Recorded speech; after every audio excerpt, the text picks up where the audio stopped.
नित्य ध्यात से गोविंदा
येऊनी संसारी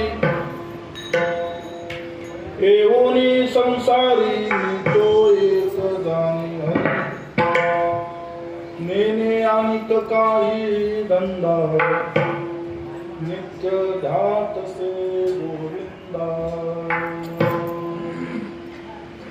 काम क्रोध लोभ स्वार्थ अवघा माझा पंढरीनाथ नेने अनिक काही धंदा नित्य ध्यात से गोविंदा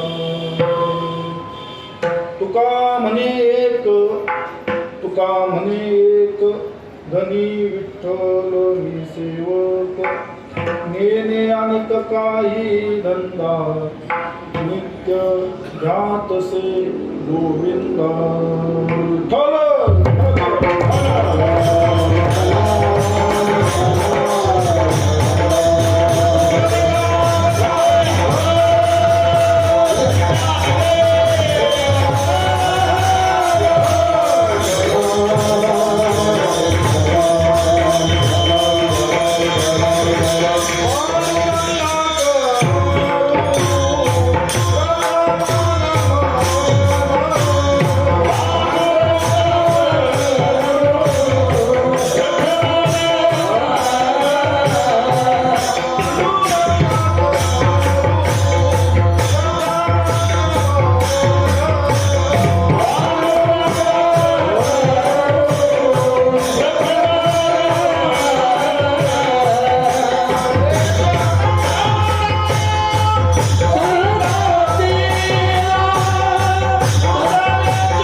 बाबाजी सद्गुरु दास तुका नमो सद्गुरु तुका ज्ञान दीपा नमो सद्गुरु सच्चिदानंद रूपा नमो सद्गुरु भक्त कल्याण मूर्ती नमो सद्गुरु भास्करा पूर्ण कीर्ती सेवलागी सेवक झालो तुमच्या लागलो निज चरणा अहो स्वामी तुकया देवा यावरी न करावा प्रभेद श्री विठ्ठल हृदयात जगद्गुरु संत श्रेष्ठ शिरोमणी जगद्गुरु श्रीमंत तुकोबराय चैतन्य महाराज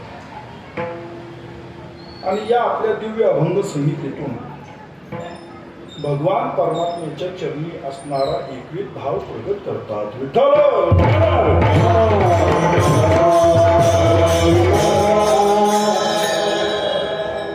संत महात्म्यांची मोठी लीला आहे.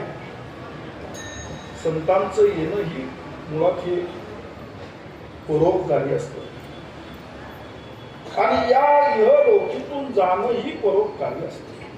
इथे उपकारासाठी आले दर्जा वैकुंठी विशेष प्रयोजनाच्या अनुषंगाने संत महात्मे या इहलोकी येणं करीत असतात. जी भूमिका जगद्गुरु तुकोबरायांनी या अभंगातून मांडलेली आहे एकविधपणाची आहे, एकविध भावाची आहे.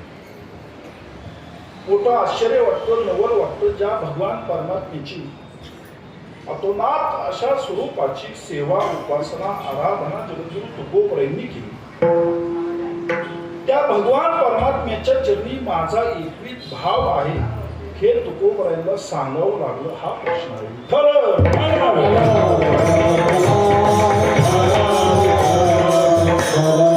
कारण तर जगद्गुरु तुकोबरायांच्या निष्ठेच्या संबंधी त्या ठिकाणी प्रश्न निर्माण करणं हे थोडस मूर्खपणाचं ठरतं. कारण तर तुकोबरायांच्या सेवेचा अधिकार पाहता जे साक्षात त्या परब्रह्माशी एकरूप झालेले आहे असं व्यक्तिमत्व जगद्गुरु तुकोबरायांचं. जगद्गुरु तुकोबरायांच्या त्या ठिकाणी व्यक्तिमत्वाचा जर विचार करायला आपण गेलो तर तुकोबरायन एवढा लहानही कोणी होऊ शकत नाही आणि तुकोबरायन एवढा मोठाही कोणी होऊ शकत नाही. अनुरणीया तुका आकाशा एवढा अशा स्वरूपाचा पुरुषार्थ जगद्गुरु तुकोबरायांनी साधलेला आहे.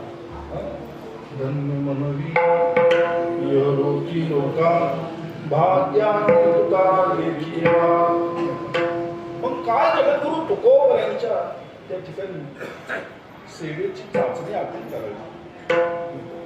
ज्यांच्या अंतकरणामध्ये सदोदित अखंड नित्य निरंतर ज्या परमात्म्याचं ध्यान आहे की ज्या ध्यानाचीच मनोमन आवड जगद्गुरु तुकोबरायांना आहे. आपल्या अंतकरणामध्ये ध्यान एक असतं आणि आवड एका ध्यानाची असते. आपण एका ध्यानावर कधीच ध्यान लावत नाही. जगद्गुरु तुकोबरायांचं असं नव्हतं. तुका म्हणी माझी सर्वस्व अंतकरणामध्ये ज्या ध्यानाचं ध्यान जगद्गुरु तुकोबरायांनी केलेलं. तुकोबराय म्हणतात त्याच्याच संबंधी त्याच्याच ठाई मला सर्व सुखाची अनुभूती एवढा एकवीत भाव जगद्गुरु तुकोबरायांच्या अंतकरणात. तुकोबरायांची उपासना, तुकोबरायांची आराधना, तुकोबरायांची भक्ती पूर्णतः निस्वार्थ. आपण भगवंताच्या दर्शनाला जरी गेलो, वारी ही एक परंपरा आहे. वारकऱ्यांचा नियम आहे, मुख्य आचार धर्म आहे. पण आपण वारी देखील संकल्पित करतो. बरेचसे मंडळी संकल्प करतात, नव्या नव्या पंढरीनाथाला नवस करतात. पंडोंदा एवढी आमची इच्छा पूर्ण होती की 5 वाऱ्या केली. आता त्यांना सवय तिकडली असते, तिथं कधीतरी येणं केलेलं असतं. इतर पंथांमध्ये इतर ठिकाणी आपल्याला पाहायला मिळतं. त्याला वारी म्हणत नाही, फक्त खेटा म्हणतात.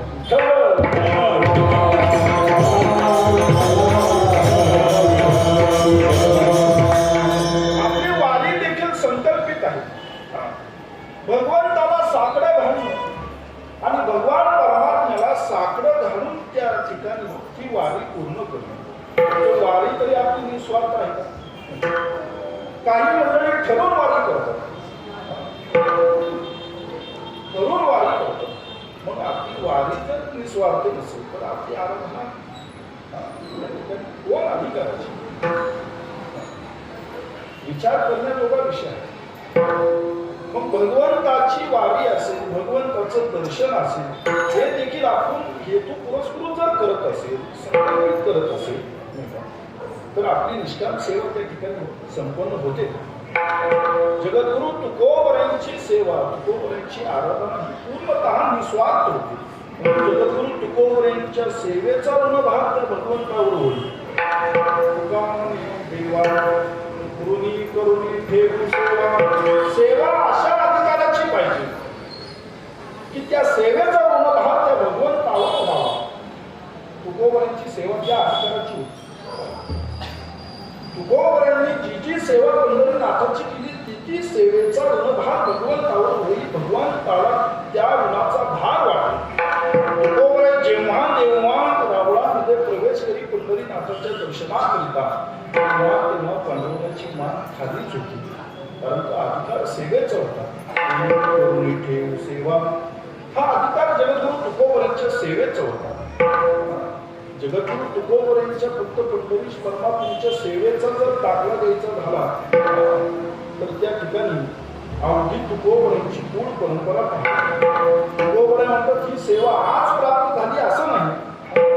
तुका म्हणे देवा जुना हे मान सेवा माझ्या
जगद्गुरु तुकोबरा म्हणतात माझ्या वडिलांची ती मिरासी आहे माझ्या वडिलांची मिरासी आहे तुझी चरण सेवा आणि त्या सेवेचा परंपरेने मी पायी खाई वंश परंपरा तुका मग ही सेवा आजकालची नव्हे जुनाट जुगारीचे नाणी परंपरेने त्या ठिकाणी चालत आलेली ही सेवा आहे आणि ती मी माझ्या उराशी बाळगली कोणत्याही स्वार्थाविना भगवंताची सेवा करून हे आमच्या घराण्याचं ब्रीद आहे काही मागणी वडिलांची भाव आहे पहा पूर्णतः निस्वार्थ सेवा तुझी सेवा करून मोठ्या आवडीने प्रेमाने भगवंताची सेवा करावी त्या सेवेचा मोबदला त्या ठिकाणी मागणी नाही पण सदोदित भगवंताच्या नामाचा ध्यास त्याचंच चिंतन त्याचंच पूजन त्याचंच मनन एवढे त्या विठ्ठल परमात्म्याशी तुकोबरा एकरूप झाले मागे भोवताची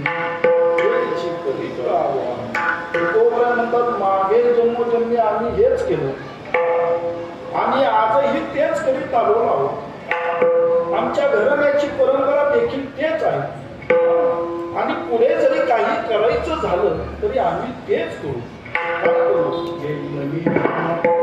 यासाठी तुझी चरण सेवा साधाया एवढा एकवीत भाव जगद्गुरु तुकोबऱ्यांचा होता एवढा एकवीत भाव आपला नव्हे आपण वाऱ्याप्रमाणे देव बदलतो परंतु जगद्गुरु तुकोबऱ्यांची अवस्था जर काही तुकोबऱ्यांची निष्ठा पाहिजे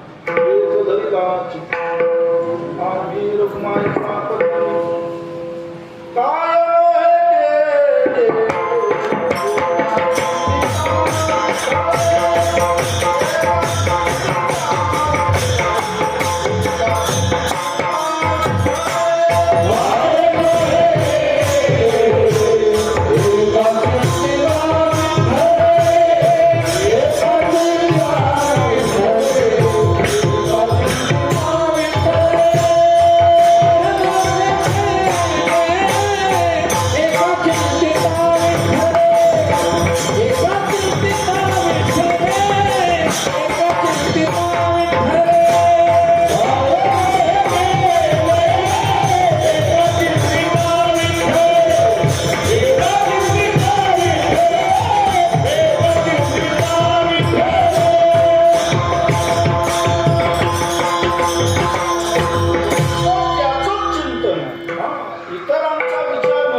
त्याच्या व्यतिरिक्त इतरांची स्तुती करणेही नाही, ऐकणेही नाही.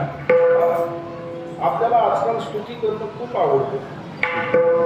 अनाकरण विनाकारण आवश्यकता नसताना देखील आपण स्तुती करतो माणसाची.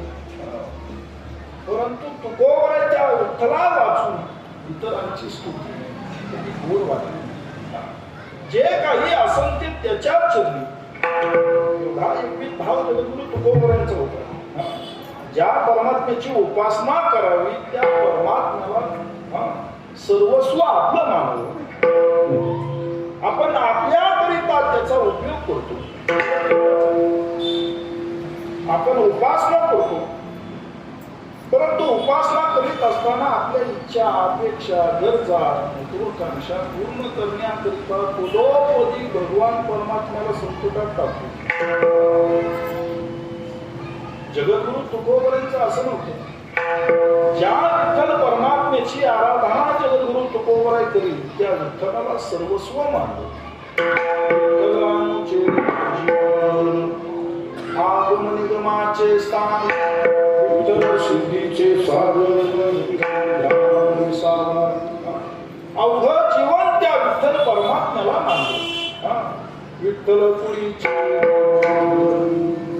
विठ्ठल पैसा देखील विठ्ठलच, सगळे सोयरे देखील विठ्ठलच, सर्व काही विठ्ठलच. विठ्ठल पुण्य पुरुषार्थ आवडे मात विठ्ठलाची. जी काही मात कानावर पडेल ती देखील विठ्ठलाचीच असावी.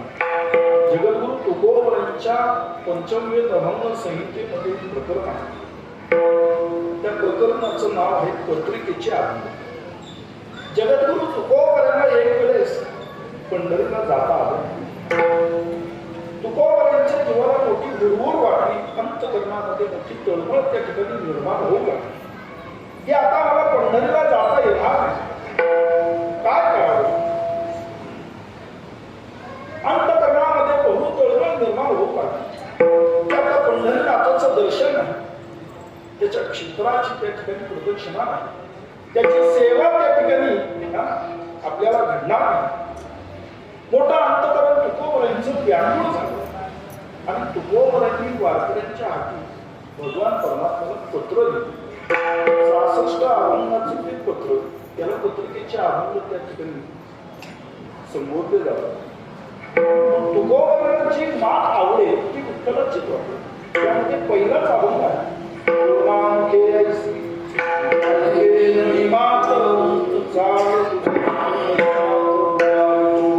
की अशी कोणाच्या मुखातून मात त्या ठिकाणी निरोप ऐकायला मिळेल की तुकोबरा चला तुम्हाला पांडुरंगाने बोलवलेला आहे. स्वतः तो विठ्ठल परमात्मा तुम्हाला हात मारित आहे. त्याने आमच्याकडे तुमच्याकडे त्या ठिकाणी निरोप धाडलेला आहे, तुम्हाला बोलवलं धाडलेलं आहे. मग मी न धरी मागील वाट वेगळी धरी न वाट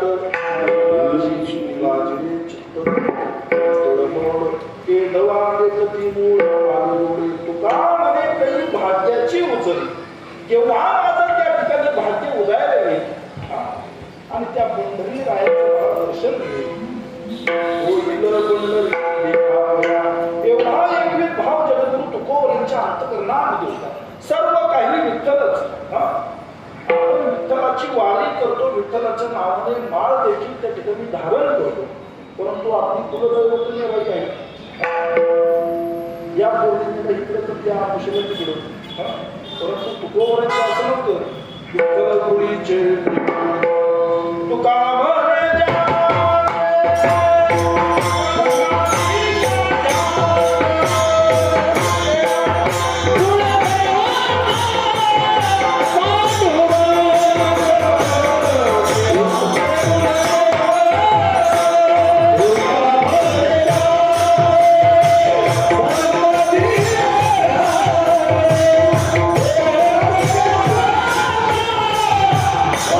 Oh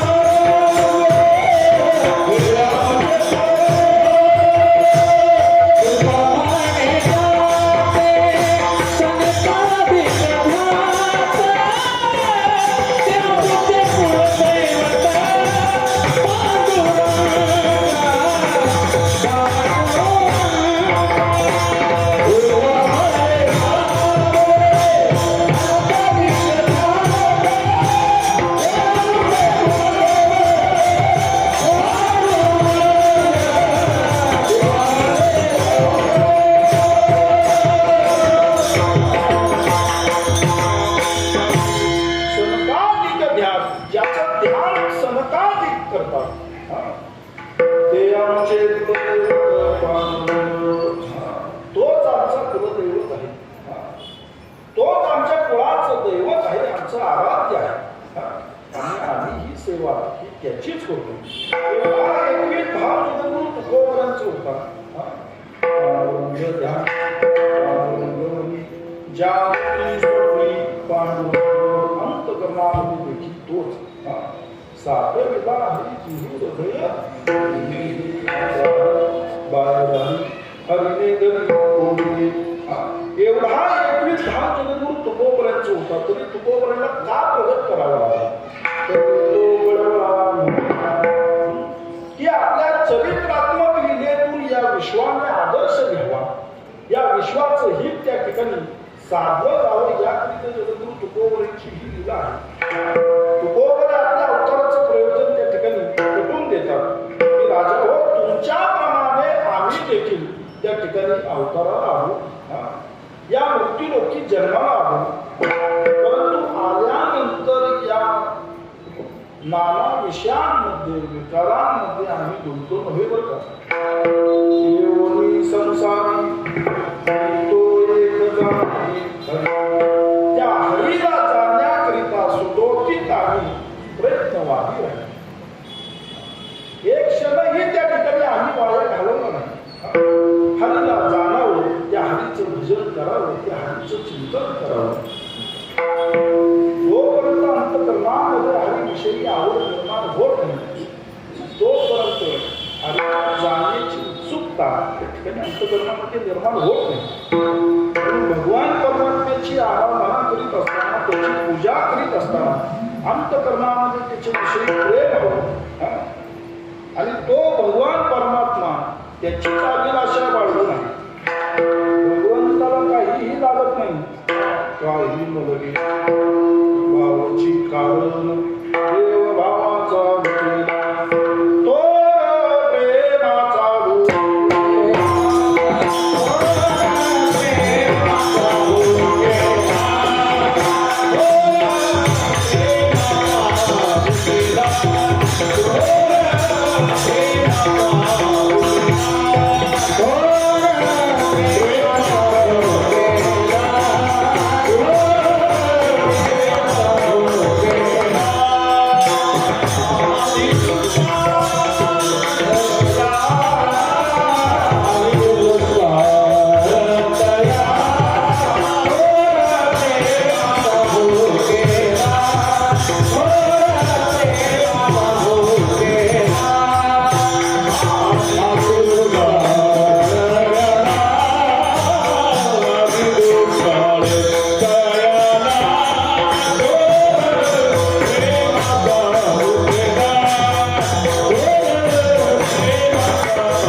सेवा करावी. जेवढं प्रेम आपण त्याच्या चरणी समर्पित करतो, तेवढाच तो आपलासा होतो. भगवान परमात्म्याची उपासना करीत असताना त्याला आपलंसं करण्याची अनुभूती आपण घेणं त्या ठिकाणी तो आपलासा होतोय का? आपण करत असलेली सेवा त्याला मानवते का? त्याला गोड वाटते का? त्याला रुचते का? त्याला पडते का? याचा विचार त्या ठिकाणी होणं अत्यंत आवश्यक आहे. जोपर्यंत नाही तर आपण करत असलेली सेवा जर त्याला मान्य होत नसेल, त्याला जर पटत नसेल, तर त्याची कृपा त्या ठिकाणी कशी संपादित होईल? म्हणून याकरिता सर्वात सुलभ जे साधन आहे ते त्या भगवान परमात्म्याचं नाम. देवाचीच नामे देवाची सर्वांगाने समर्पण. नाना विषयांच्या आहारी जाण्याची आवश्यकताच नाही. तुकोबरोबर देखील हा संयोग निर्माण झालेला भगवान परमात्म्याकडेच तुकोबरोबर तो संदेहाचं निरसन करून घेतलं आशयाने पूजा करून घेशी राजा माझी संदेह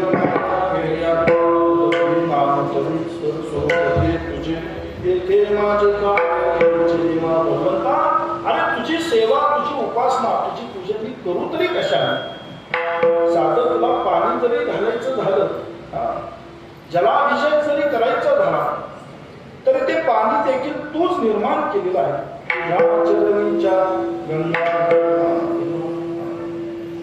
सर्व काही तूच निर्माण केलेलं आहे तूच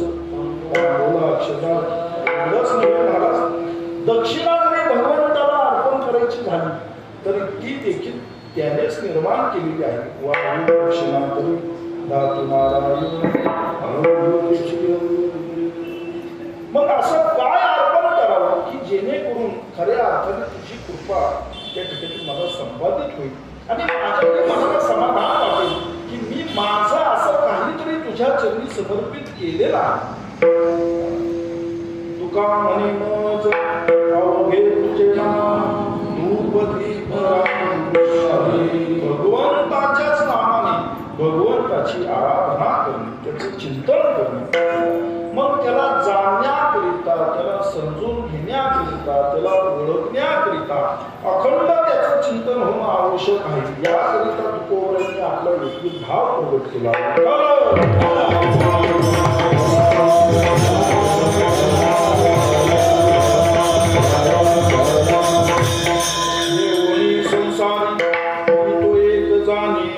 मग त्या हरीला जाणण्याकरिता त्याच्या नामसंकीर्तनाची कास धरा सडोतीत भगवंताच्या नामाचा ध्यास घ्या भगवान परमात्म्याने याकरिताच आपल्याला जन्माला घातलेला आहे त्याच्या नामसंकीर्तनाने त्याच्या नामाचं भजन करीत करीत त्याला जाणणे त्याला ओळखणे आणि त्याला अग्रसर करणे भजनाने काय होतं मला भजनाने अंतःकरणाची शुद्धता होते तुम्ही पहा काकड्याचं भजन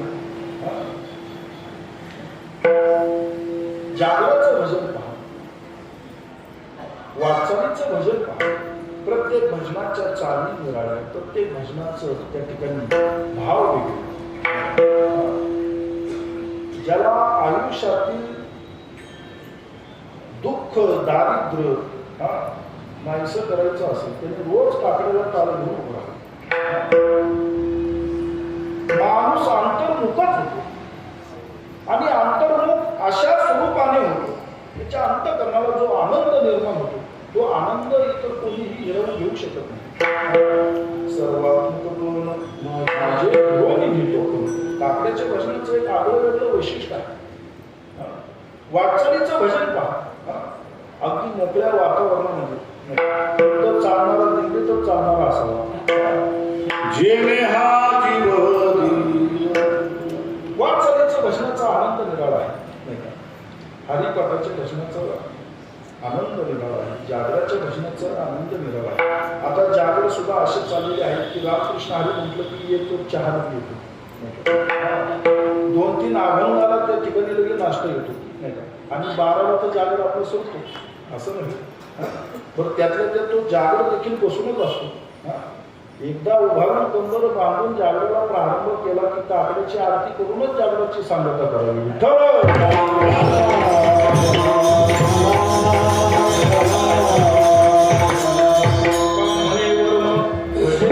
सापडे तुका म्हणे जेणे राहे समाधान ऐसे भजन का भजनाचा अधिकार हा फक्त आणि फक्त आपल्यालाच आहे इतरांना नव्हे असं कोणी पाहिजे का की 4 गाढवं एकत्र भजन करत बसलेले आता 4 माणसं गाढवं भजन करीत असेल तो भाग मिळाला पशुचा हा अधिकार फक्त आणि फक्त आपल्याला आहे म्हणून जेणेकरून त्या भगवान परमात्म्याची मूर्ती आपल्या अंतःकरणामध्ये साठवावी तो त्याकरिता आपण प्रयास केला पाहिजे सायास केला पाहिजे जेवढं जास्तीत जास्त त्याचं चिंतन करू त्याचं भजन करू तेवढंच अंतःकरणाला समाधानाची प्राप्ती होते सदा चित्ता समाधान सदा नाम घोष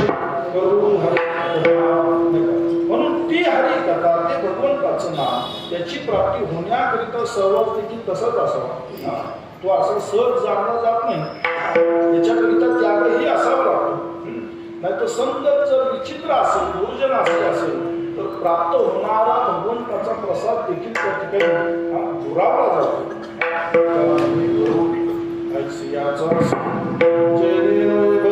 चिंतनाचा मग जेवढं जास्तीत जास्त त्याच्याशी भाव निर्माण करता येईल, आणि हे शक्य फक्त भगवंताच्या नामसंकीर्तनाने आहे. म्हणून त्या नामसंकीर्तनाची कास आपण आपल्या उराशी बाळगली पाहिजे. नित्य भगवंताचं ध्यान, त्याचं चिंतन, त्याचं पूजन, या काहीच करू नये. तुकोबारांनी म्हटलं मी हेच केलं. तो एक जाणे हरी, इतर विषयांमध्ये मी पडलोच नाही. कारण त्या विषयांमध्ये त्या ठिकाणी आपण पूर्ण विषयांच्या आहारी गेलो की नाना विकार त्या ठिकाणी उत्पन्न होणार. विषयाच्या आधी झालेल्या माणसाचं हित साधलंय असं कोणी पाहिलंय का?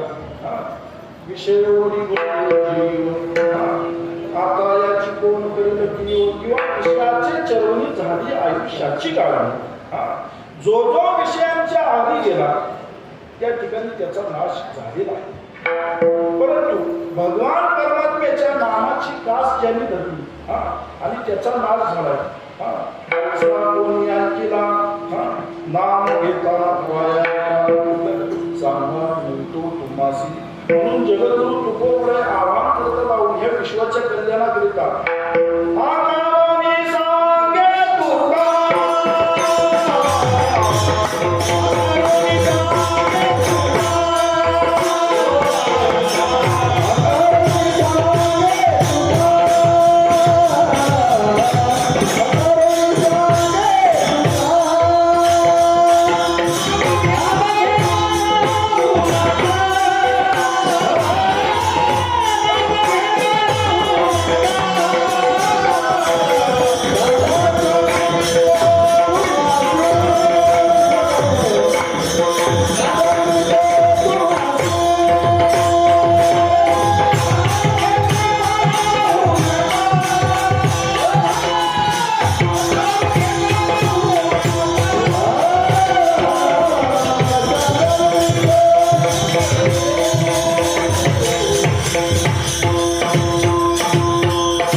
काही मंडळींना पटलं, तुकोबरांना मानणारा एक वर्ग होता. त्यांनी तुकोबरांची आज्ञा त्या ठिकाणी प्रमाण मानून भगवंताच्या नामसंकीर्तनाची कास धरली आणि नित्य भगवंताचं नामचिंतन त्या ठिकाणी करू लागले.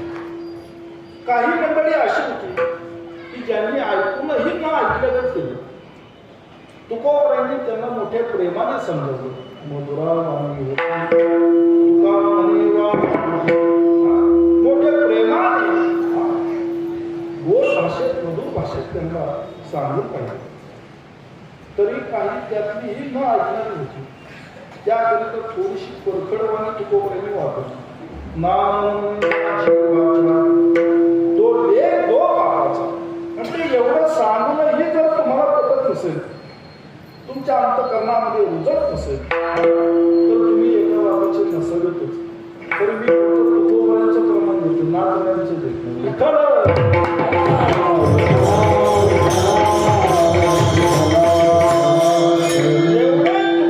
त्या ठिकाणी नाही मग तुमच्याप्रमाणे हे संतांचं मोठं लक्षण आहे. वास्तविक अधिकार संत महात्म्यांचा सामान्य नव्हे, ऐसा संतांचा महिमा झाली बोलायची नव्हे. हा सामान्य महिमा संतांचा आहे. संतांचा महिमा तो बहु दुर्गम शाब्दिकाचे काम माहिती. तुकोबरायांचा आदिसंत महात्म्यांचा अधिकार मोठा, परंतु जे सती ते संत माणसासारखे दिसत असले म्हणजे त्यांचा अधिकार सामान्य होतो अशातला भाग नाही. तुका तुची तो परब्रह्म ठेवा, परंतु मनुष्याच्या कल्याणाकरिता त्यांच्या हिताकरिता संत महात्मे हे लहान होत असतात नाही का. आपल्याप्रमाणे त्या ठिकाणी आचरण आचरत असतात. याचा अर्थ तुकोबराय आदी संत महात्मे हे लहान आहेत अशातला भाग नाही. जया तुझी आचरे पांडुरंगे मानस्त केले प्रयाण प्रसंगे तनु मानवी रूपीच केली ज्यांची पूजा साक्षात विश्वाच्या नियंत्याने केली असा अधिकार जगद्गुरु तुकोबरायांचा. सूर्याची या परी तुका लोकी क्रीडा करी, जसा सूर्योदय झाल्याबरोबर अवघ्या विश्वातला अंधकार नष्ट व्हावा तद्वत जगद्गुरु तुकोबरायांचं कार्य आहे.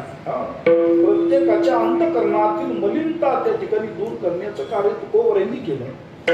म्हणून आजही जगद्गुरु तुकोबरायांचे अभंग हे आपल्याला प्रेरक ठरतात, मार्गदर्शक ठरतात. विठ्ठल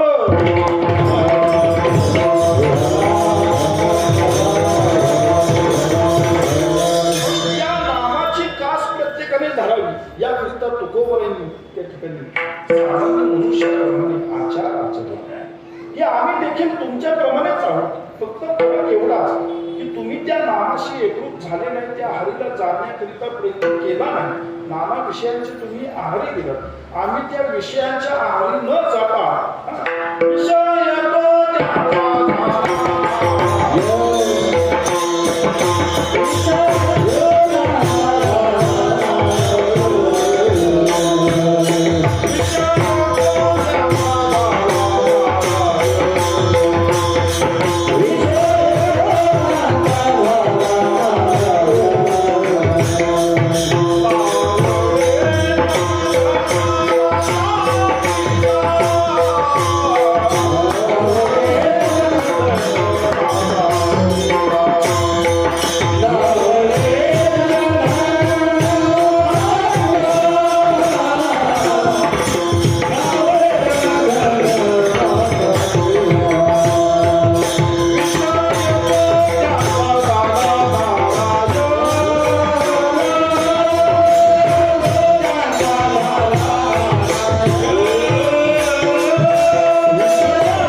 कशामध्ये देखील आम्हाला गोडी त्या ठिकाणी वाटू लागली नाही. आम्ही विषयच नारायण स्वरूप केला आणि नावडे जन माता पिता सर्व काही त्या विठ्ठलालाच मानला, त्या नारायणालाच मानला.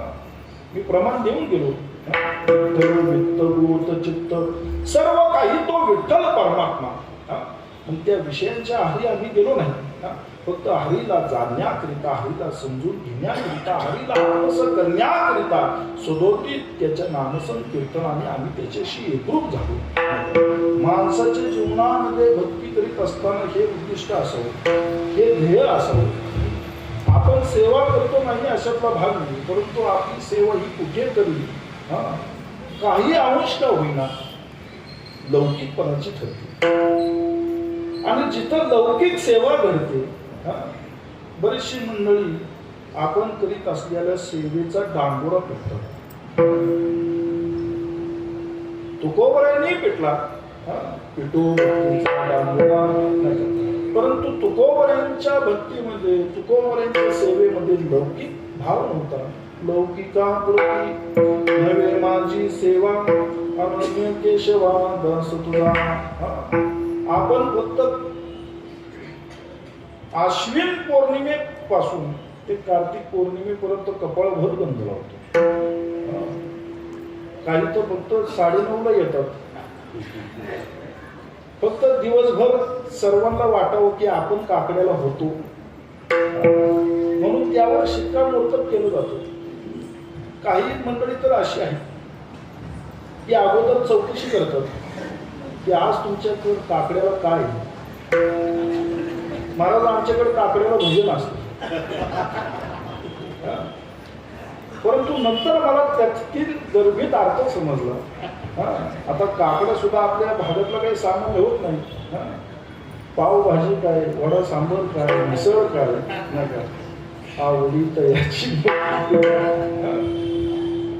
काकड्याच्या भजनापेक्षा काकड्याच्या न्यारीला काय आहे याच्यावरून त्या ठिकाणचा काकडा हा मोठा समजला जातो. मग अगोदर चौकशी होते नाही का. अरे हिथंही वडा सांबारच आहे, मग हिथं इडली सांबार असतो तुला जाऊन. सवडीनुसार आपला परमार्थ आहे नाही का. हा लौकिक भाव त्या ठिकाणी नको. आपण कुठल्या उद्देशाने कुठल्या दृष्टिकोनातून भगवान परमात्म्याची सेवा करतो, त्याची उपासना करतो ही त्याला कळते. अंतकरणामध्ये जर त्याच्याविषयी प्रेमभाव असेल, त्याच्या भेटीची आर्तता असेल तर ती त्याला देखील जाणवते. तुका म्हणण्याचे आर्त ज्याचे मनी त्याची चक्रपाणी वाट पाहिली. मग तो द्रौपदी करिता धावून आला, आपल्याकरिता काय येईना.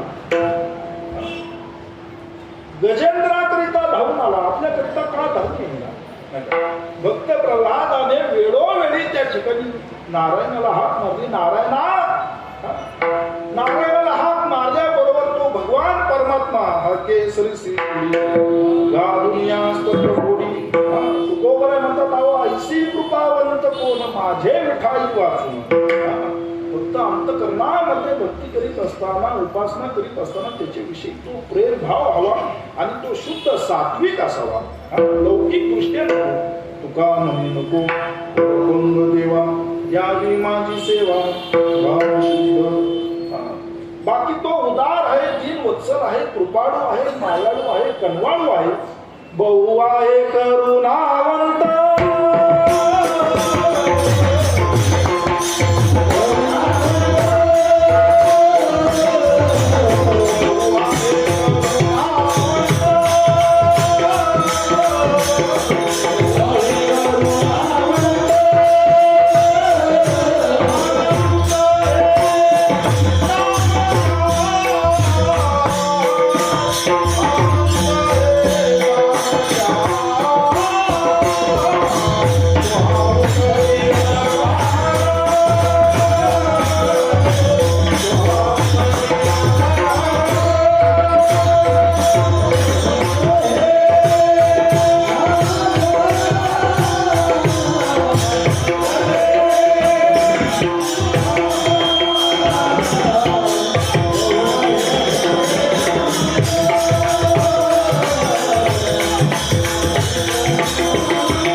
त्याचं नावही अनंत आहेत आणि त्याची नावही अनंत आहेत. असा भगवान परमात्मा जो भक्ताकरिता उभा आहे.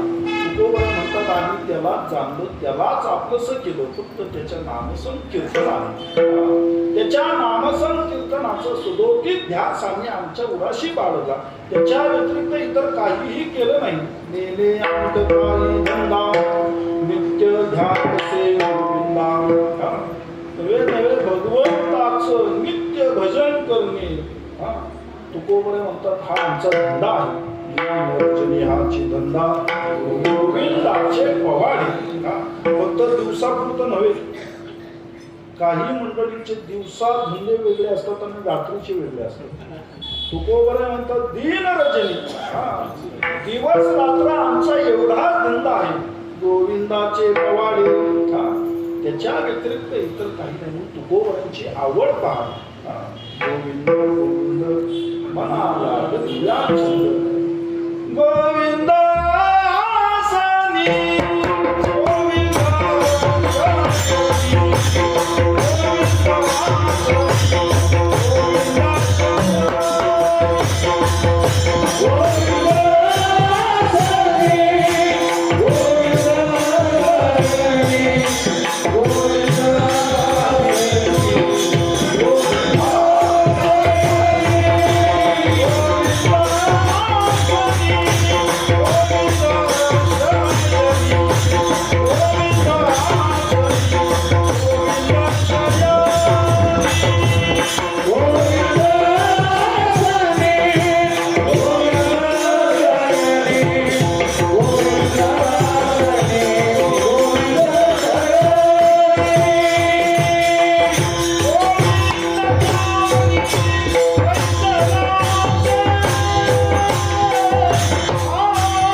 त्याचीच आवड. गोविंद. एवढी आवड जगद्गुरु तुकोबरांची. एवढा एकवीस भाव जगद्गुरु तुकोबरांचा होता. तुकोबरे म्हणतात त्याला आम्ही जाणलं, त्याला आपलंसं केलं. किंवा असो ऐसा कुठे आठवची नाही. दशा आठवणात भाव भाव आणि दुसरे मज नाही आता. एवढे त्या भगवंताशी एकरूप झाले. मग त्याच्या व्यतिरिक्त इतर धंदा का करावा. माणसं त्याची उपासना करतात परंतु नाही तो धंदा करतात. वास्तविक प्रश्न आहे. या भवसागरातून तारून नेण्याचं सामर्थ्य सर्वतोपरी त्याच्या अधिकारामध्ये आहे.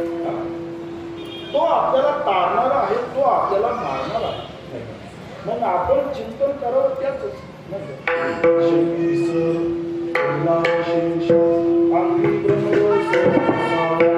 माझी मत झाली छंद या नामाचा तो आहे. आपण त्याच्याशी रत व्हावं. तो भवसागरातून तारणारा तो आहे. म्हणून अजूनही जागृत व्हा. क्षणोक्षणी आपण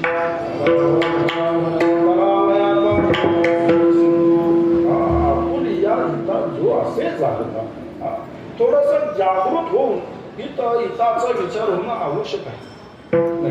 नाहीतर प्रत्येक जीव जन्माला येतो आणि पुन्हा मरतो. उदय देखील आहे आणि अंत देखील आहे, परंतु आपण या दोन्हीच्या मध्ये साध्य करतो काय हे अत्यंत महत्वाचं आहे. मी तू जाणे हरी आणि सदोती त्याच्या नामाचा ध्यास, नेहमी नित्य ध्यातसे बोलना. तुकोबरेने एवढं ध्यान केलं, सर्व काही त्यालाच मानलं. विठ्ठल बाप माय चुलता, विठ्ठल रंग्यानी घाता, विठ्ठले विन चाड नाही गोता, तुका म्हणे आता नाही दुसरे.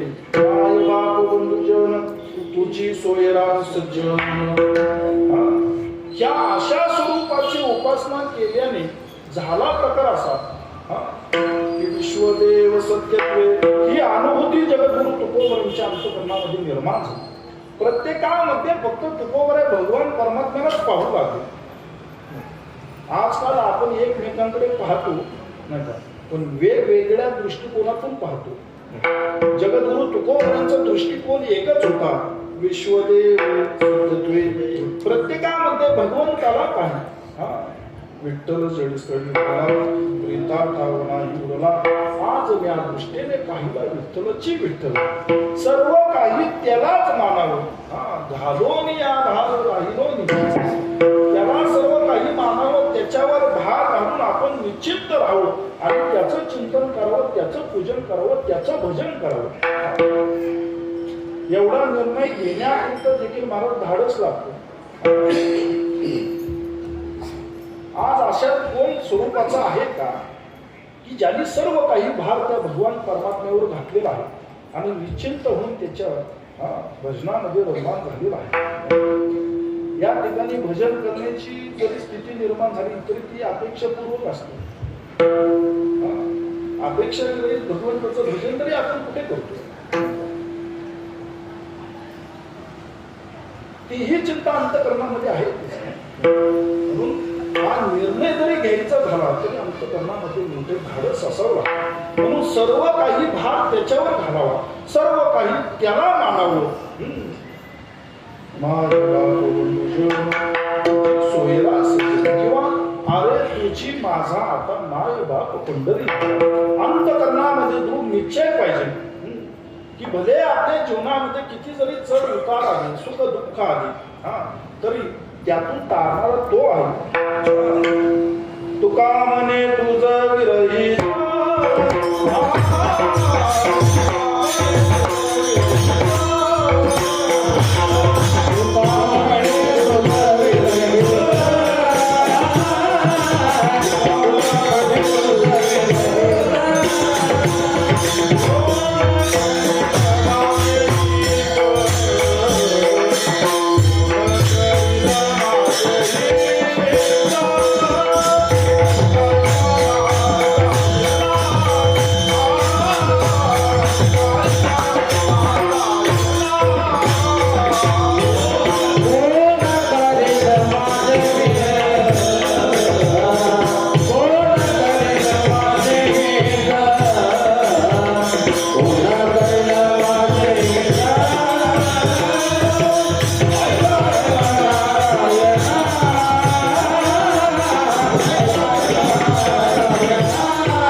अंतःकरणामध्ये दृढ निश्चय पाहिजे की आपलं हित साकारणारा साधणारा तो आणि फक्त तोच आहे.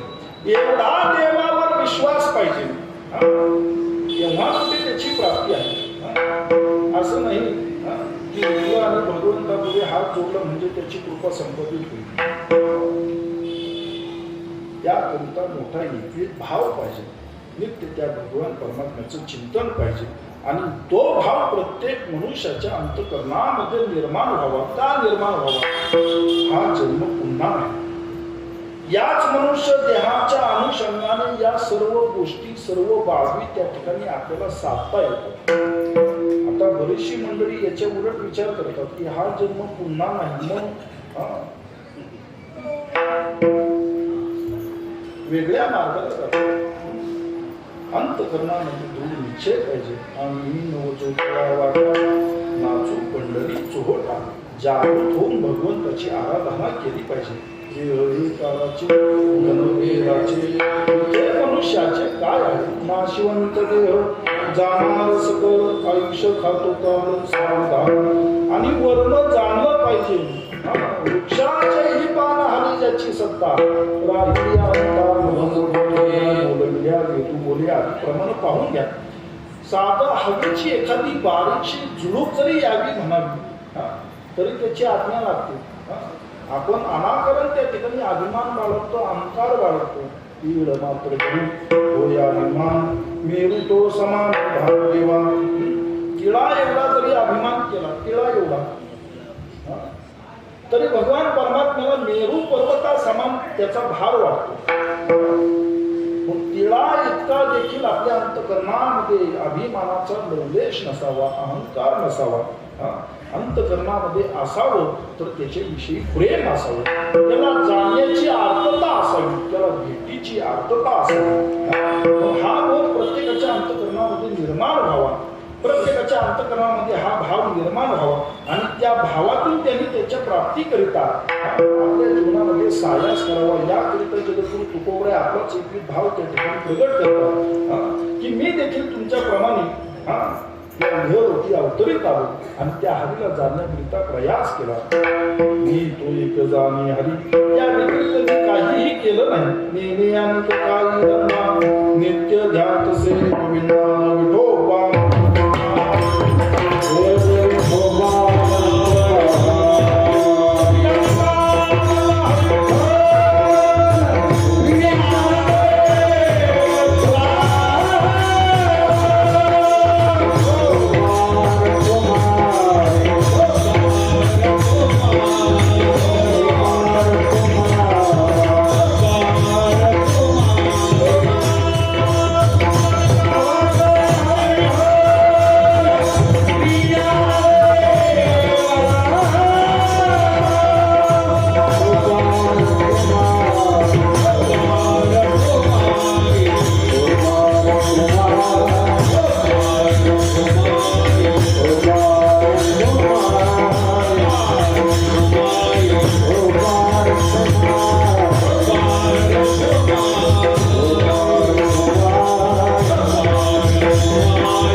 वैष्णव विचार कीर्तन महोत्सव संस्था आयोजित अखंड हरिनाम सप्ताह प्रतिवर्षाप्रमाणे याही वर्षी तेवढ्याच ऐश्वर्याने, वैभवाने, गौरवाने या ठिकाणी संपन्न होत आहे. मोठमोठ्या महात्म्यांचा आशीर्वाद या ऐश्वर्य संपन्न सोहळ्यास प्राप्त होत आहे, प्राप्त झालेले आहे आणि पुढेही प्राप्त होत राहतील. ही गादी अशी आहे की ही गादी त्यागाची आहे. ही गादी अशी आहे की ही गादी सेवेची आहे. ही गादी अशी आहे की ही गादी निष्ठेची आहे. अर्थात वैकुंठवासी भोसरीकर माऊलींची ही सेवा. त्यांच्या या जन्मभूमीमध्ये आजचा हा कीर्तन महोत्सव 16 मोठ्या वैभवाने संपन्न होत आहे. आणि भोसरीकर माऊलींचं अंतकरण म्हटलं की जगद्गुरु तुकोबराय. आजही उत्सव असेल, आषाढी वारीच्या प्रस्थानाकरिता भोसरीकर माऊली आवर्जून उपस्थित असत. त्यानंतर विजेचा उत्सव असला की गांधी मंडळींबरोबर भोसरीकर माऊली त्या ठिकाणी भिवला असत. फक्त असं नाही की तुकोबरायांची बीज झाली आणि पुष्पवृष्टी केली आणि प्रसाद घेतला आणि आपल्या घराकडे गेली. लोकांना फक्त एकच पुसाची बीज ठाऊक आहे, पण विजेचा सोहळा तब्बल 16 ते 17 दिवसाचा आहे. फाल्गुन शुद्ध दशमी म्हणजे कन्याची दशमी. पाहुणे घराची आजी आले ऋषिकेशी. जगद्गुरु तुकोबरायांना वैकुंठाला घेऊन जाण्याकरिता देव तुकोबरायांच्या घरी येतात आणि तुकोबराय त्यांचा पाहुणचार करतात. त्यांना त्या ठिकाणी कन्याचा प्रसाद घेऊन करतात. आता देव आले म्हणजे मोठी माणसं एकटी येत नाही, सर्व आपल्या पोटावर त्या ठिकाणी घेऊन येतात. अवघे देवाधिक भगवान पंढरीनाथाच्या सोबत आले. तुकोबरायांच्या घरी त्या ठिकाणी कन्याचा प्रसाद अवघ्या देवी देवतांनी सेवन केला आणि फाल्गुन शुद्ध दशमी ते फाल्गुन वद्य प्रतिपदेपर्यंत नित्य सकाळी आणि संध्याकाळी तुकोबरायांनी कीर्तन करावं आणि अवघ्या देवाधिकांनी तुकोबरायांच्या पुढ्यात बसून ते कीर्तन श्रवण करावं. काय अधिकार काल 16 त्या ठिकाणी नटला असेल, ठाकला असेल. आणि त्यानंतर फाल्गुन वद्य द्वितीयेला जगद्गुरु तुकोबरायांचं सदेह वैकुंठ गमन आणि तिथून पुढे अष्टमीपर्यंत सोहळा. अवघ्या सोहळ्याचं त्या ठिकाणी वर्णन करीत तब्बल 16-17 दिवसाचा सोहळा. मग विजेला पंढरीहून त्या ठिकाणी दिंड्या प्रस्थान करतात आणि अवघ्या 5 दिवसामध्ये तीर्थक्षेत्र देहूमध्ये येऊन विसावल्या जातात. दिंडी प्रदक्षिणा झाली क्षेत्राची. त्यानंतर 10 ते 12 निर्याण काळाचं कीर्तन. काही मंडळी त्या निर्याण प्रसंगाचे जे अभंग आहेत त्या अभंगाचं भजन करून आणि ती पुष्पवृष्टी करतात. आणि पुढे अष्टमीपर्यंत ललिताचा उत्सव. ललिताला एकदा सायंकाळी 9:30च्या दरम्यान पालखी निघाली की दुसऱ्या दिवशी दुपारी 12:30 ते 1 वाजता मंदिरामध्ये दाखल होती. 9:30 ते दुसऱ्या दिवशी दुपारी 1:30 वाजेपर्यंत फक्त ज्ञानोबा तुकाराम या भजनाचा नाद त्या ठिकाणी चालू असतो. अखंड भजन त्या ठिकाणी चालू असतो. जोपर्यंत देव रावळामध्ये विसावले जात नाही तोपर्यंत आमचा निष्ठावंत वारकरी खाली पाठ लावत नव्हतं. म्हणून ज्याला सेवेचा आनंद घ्यायचा आहे त्यांनी विजेच्या सोहळ्यामध्ये त्या ठिकाणी समाविष्ट व्हावं, सामील व्हावं. अशा बीज उत्सवाला देखील भोसरीकर माऊली त्या ठिकाणी आवर्जून उभे राहायचे नाही का असायचे. म्हणून आजही भिवकारांबरोबर दांडेचा काला होतो हे वैभव. अशा या पवित्र क्षेत्री सेवेचा योग आहे. आजची ही सेवेची दुसऱ्या दिवसाची सेवा नाही का. कालचा पहिला दिवस आणि आजचा हा दुसरा असो. तर जगद्गुरु तुकोबराय म्हणतात नेने नित्य ध्यात से गोविंदा. नित्य भगवंताचं ध्यान करावं. आता त्याला जाणण्याकरिता, त्याला समजून घेण्याकरिता, त्याला आपलंसं करण्याकरिता नाही का इतरही बाधा उत्पन्न करणारे विकार आहेत. क्रोध, लोभ, स्वार्थ, काम उत्पन्न झाला की तो साधनेपासून भरकटला जातो. क्रोध निर्माण झाला की मनाची स्थिरता ही त्या ठिकाणी नाहीशी होती. हे जे षड विकार आहे त्या षडउर्मीचा त्या ठिकाणी नाश केला पाहिजे. तुकोबराय त्याकरिता खूप प्रयास करावा लागतो. मग काय करा, त्या षड विकारांनाच त्या ठिकाणी नारायण स्वरूप करा. मी देखील तेच केलं. काम, क्रोध, लोभ, स्वार्थ अवघा माझा अर्थात काय अंतःकरणामध्ये काम विकार जरी निर्माण झाला तर त्या ठिकाणी नारायणाचं स्मरण करावं. नारायण विषयाचा नाश त्या ठिकाणी त्वरित होतो. क्रोध निर्माण झाला तरी अंतःकरणामध्ये भगवंताचं चिंतन करा. नारायण नारायण नारायण. स्वार्थ जरी निर्माण झाला, लोभ जरी निर्माण झाला तरी मनोमन भगवान परमात्म्याचं चिंतन करावं. आमचे महिलेचे वारकरी आहेत, रामभाऊ वारकरी. सतत मुखामध्ये फक्त माऊली माऊली माऊली माऊली माऊली माऊली, फक्त माऊलींचं चिंतन. कारभारी वारकरी होते. ज्ञानोबा तुकाराम ज्ञानोबा तुकाराम ज्ञानोबा तुकाराम, अखंड ज्ञानोबा तुकाराम भजनाचं चिंतन. ज्ञानोबांच्या तुकोबांच्या चिंतनाव्यतिरिक्त त्यांच्या मुखामध्ये कधी शब्द दुसरा आलाच नाही. मग हे जे विषय आहेत, विकार आहेत, यावर मात करता येते की भगवंताच्या नामाने. अनेक त्या ठिकाणी जगद्गुरु तुकोबांच्या चरित्राच्या अनुषंगाने दाखले देता येते. एकदा रामेश्वर भक्त तुकोबांच्या भेटीकरिता आले आणि साडो माडोने रामेश्वर भक्तांचे कान भरले. म्हणजे कान भरणाऱ्यांची परंपरा तेव्हापासूनची आहे. कान भरणारे फक्त आजच आपल्याला पाहायला मिळतात अशातला भाग नाही. कालनी विष केला त्याचा नाश. आणि रामेश्वर भट्ट दशग्रंथी ब्राह्मण अधिकार संपन्न व्यक्ती होतो. आणि तुकोबांचं नाव जरी घेतलं तरी रामेश्वर भट्टांच्या तोळपायाच्या मस्तकात जाईल. कारण अंतःकरणामध्ये विष कालवलं गेलेलं आहे, अमृताचा नाश केलेला आहे. आणि त्या मानसिकतेतून ते भिवला आहे. आणि बाजारपेठेने चौकशी करून करून करून करत करत पुढे येऊन आले. तुकोबांचं हेच घर का विचारत विचारत तुकोबांच्या वाड्यासमोर आले.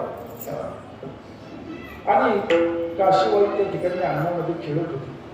विचारलं तुकोबांचं हेच घर का? म्हटले होय.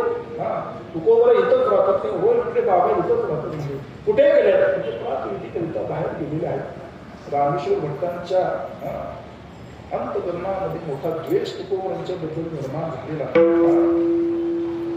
ज्याचं चित्त स्थिर नसतं त्याचं मन कधीही विचार करत नाही, त्याची बुद्धी कधी काम त्या ठिकाणी करत नाही. आणि ज्या दिशेला प्रातविधीकरिता तुकोबा गेलेले तिकडंच गेले.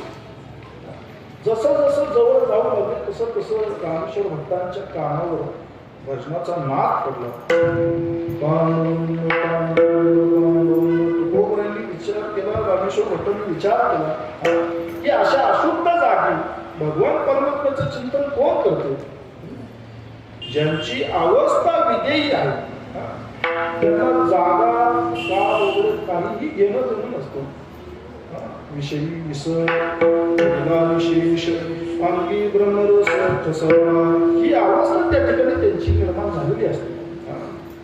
फक्त भगवंताच्या चिंतनामध्ये स्वतःला वाहून घेणे एवढंच लक्षण त्यांच्याकडे पाहिलं. रामेश्वर भट्टांनी तुकोबांना धरलं असावं. म्हटले अशा अशुद्ध जागेमध्ये भगवंताचं चिंतन करता तुम्हाला थोडी तरी तमा पाडला.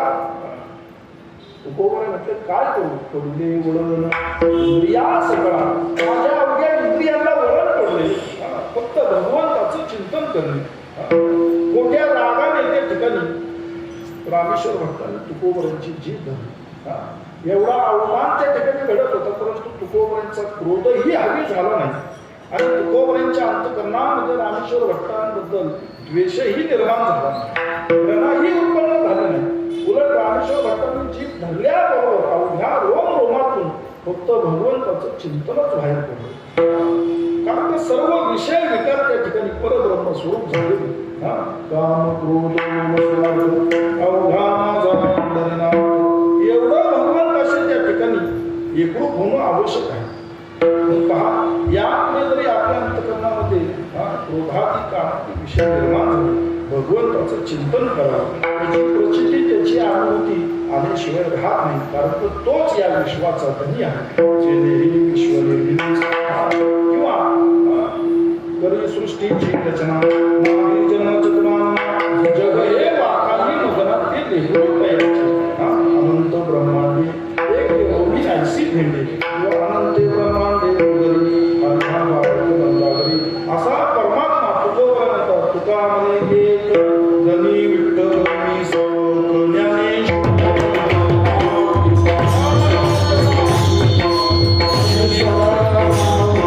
Thank you.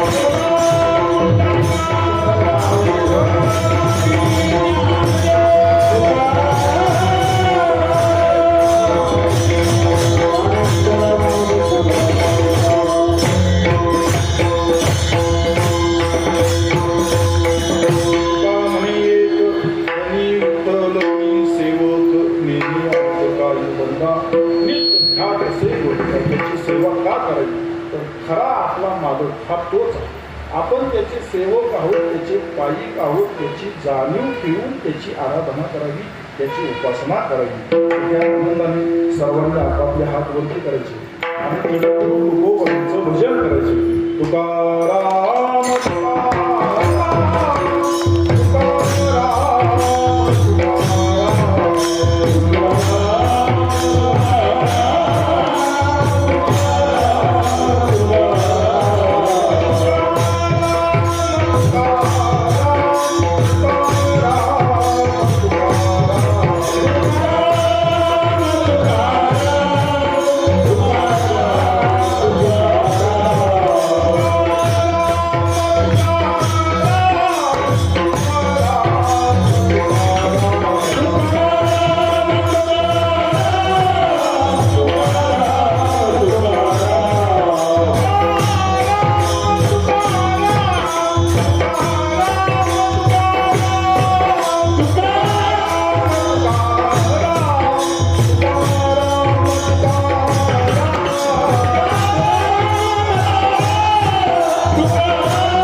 तुकाराम तुकाराम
तुका म्हणे एक धनी विठ्ठल मी सेवक नेहे अनंत काय धन्ना नित्य दास गोविंदा विठ्ठल